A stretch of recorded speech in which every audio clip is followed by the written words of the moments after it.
ABN Radhakrishna YSR Congress party శ్రేణుల పట్ల వాడిన అసభ్యకర భాషపై నెల్లూరు జిల్లా పోలీసు యంత్రాంగం ఎందుకు మౌనం వహిస్తోందని నెల్లూరు రూరల్ ఇన్ఛార్జి ఆనం విజయ్ కుమార్ రెడ్డి ప్రశ్నించారు. జిల్లా ఎస్పీ కార్యాలయంలో జరిగిన గ్రీవెన్స్ లో జిల్లా ఎస్పీకి వినతి పత్రం అందజేశారు. అనంతరం ఆయన మీడియాతో మాట్లాడుతూ రాధాకృష్ణ వ్యాఖ్యలపై ఫిర్యాదు చేసి నెలలు గడుస్తున్నా పోలీసులు కనీసం ఎఫ్ఐఆర్ నమోదు చేయకపోవడంపై ఆయన ఆగ్రహం వ్యక్తం చేశారు. అలాగే నగరంలో చెట్ల పెంపకం పేరుతో జరుగుతున్న నిధుల దుర్వినియోగంపై కూడా ఆయన మంత్రి నారాయణకు సూటి ప్రశ్నలు వేశారు.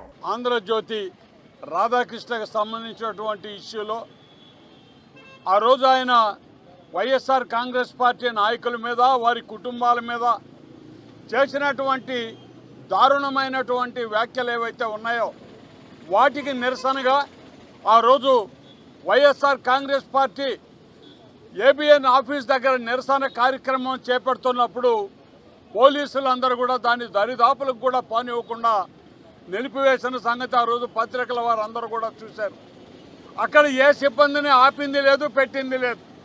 మరి అక్కడి నుంచి మళ్ళీ పోలీస్ స్టేషన్కి వెళ్ళి అక్కడ వేదాయపాలెం 5వ పోలీస్ స్టేషన్లో నాయకులందరూ కలిసి కూడా రాధాకృష్ణ గారి మీద చర్యలు తీసుకోవాలి, వారు మాట్లాడినటువంటి అసభ్యమైనటువంటి పలుకుల మీద విచారణ చేపట్టాలని చెప్పి ఇచ్చినటువంటి అర్జీలకు కూడా ఈ రోజు వరకు కూడా ఎటువంటి సమాధానం లేనందువల్ల ఈరోజు నాయకులందరితో కార్యకర్తలు అందరూ కూడా ఎస్పీ గారిని కలిసి ఆ విషయమే మాట్లాడాలని ఇక్కడికి వస్తే ఇక్కడ ఉన్నటువంటి డిఎస్పీ గారితో నాయకుడు గోవర్ధన్ రెడ్డి గారు మాట్లాడి ఈ కార్యక్రమం మీద మీరు ఏమి చర్యలు తీసుకున్నారని అంటే వారు ఈ రోజుకి కూడా ఏ చర్యలు తీసుకున్నామనేది మౌఖికంగా చెప్పలేదు. మరి అదేవిధంగా మీకు మెసేజ్ వస్తుందండి అని చెప్పి వారి దగ్గర గోవర్ధన్ రెడ్డి గారి ఫోన్ నెంబర్ తీసుకొని పంపించి వేయటం జరిగింది. మేమందరం మాట్లాడుతున్నది ఒకటే, ఎవరైనా సరే జర్నలిస్టుగా ఉన్నటువంటి వ్యక్తి సభ్య సమాజం తలదించుకునే విధంగా వారి భాష ఉన్నట్లయితే ప్రతి ఒక్క విద్యాధికుడు చదువు సంధ్యలు ఉండేవాళ్ళు ఎవరైనా సరే ప్రతి ఒక్కరూ ఖండించాల్సినటువంటి అవసరం ఉంది అని మనవి చేస్తూ, మరి ఇప్పుడే మాట్లాడినటువంటి చంద్రశేఖర్ గారు ఇచ్చిన వివరణ, అయ్యా మీరు చెట్లు వేయడానికి ఎవరు అభ్యంతరం చెప్పలా, గంగిరేం చెట్లకి కానగ చెట్లకి చెట్టు 5,000 అంటే పల్లెటూళ్ళల్లో కూడా నవ్వుకుంటున్నారండి. ఎక్కడ పట్టినా ఉన్నాయి.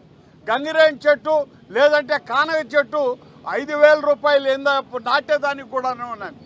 ఇటువంటి పరిస్థితుల్లో తప్పకుండా వైఎస్ఆర్ కాంగ్రెస్ పార్టీ దీనిని మున్సిపాలిటీ వాళ్ళని ప్రశ్నించడం జరుగుతుంది. సమాధానం మీరు చెప్పగలిగితే చెప్పండి, అంతే తప్ప మీరు అడగటం లేదు, మీరు చెందటం లేదంటే చంద్రశేఖర్ గారు ఇప్పుడే చూపించారు. 3 మాసాల క్రితం అడిగితే ఈ రోజుకి కమిషనర్ గారు ఒక్క మాట కూడా సమాధానం చెప్పలేదని, మరి దానికి సమాధానం ఆయన చెప్పి తీరాలని ఈ సందర్భంగా నేను మనవి చేస్తూ, ఈనాడు ఈ కార్యక్రమానికి ఇంతమంది కార్యకర్తలు అందరూ కూడా వచ్చి ఏబిఎన్ రాధాకృష్ణ మీద చర్యలు తీసుకోవాలని చెప్పి ముక్త కంఠంతో పోలీస్ డిపార్ట్మెంట్ వారిని కోరటం జరిగిందని మనవి చేస్తూ సెలవు తీసుకుంటున్నాను.